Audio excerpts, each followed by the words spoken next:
messaggio di speranza per favorire l'amore verso il prossimo, il rispetto e la pace. A Cicagna la premiazione della 37esima edizione dei Presepi in Fontana Buona ha portato con sé questo augurio. Si sono classificati pari merito al primo posto il Presepe di Coreglia, quello di Rossi e quello di Tribogna. I tre vincitori sono tre presepi di caratteristiche diverse.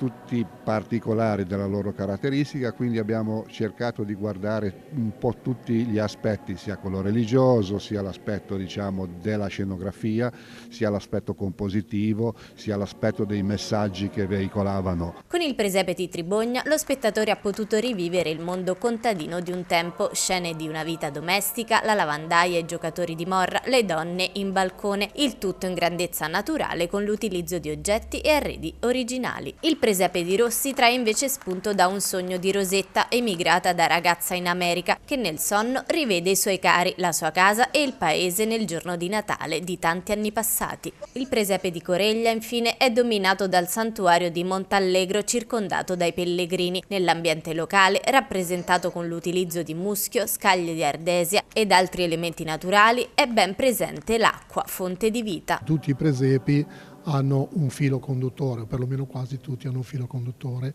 Quest'anno per la maggior parte si sono ispirati all'anno giubilare, quindi al percorso di Speranza, Pellegrini di Speranza. 33 in totale le rappresentazioni che hanno fatto rivivere il grande evento della nascita di Gesù. Oltre ai primi tre classificati, la premiazione ha visto 4 secondi, 5 terzi, 11 quarti, 5 fuori classifica, 4 messaggeri e infine il presepe ospite di Amantea. A tutti è stato consegnato un attestato con il relativo giudizio corredato da un fascicolo riguardante le tradizioni ormai scomparse. Un voler non dimenticare questi aspetti che erano semplici ma che a volte avevano un fondo di verità, un fondo di importanza che venivano poi utilizzati nella vita quotidiana.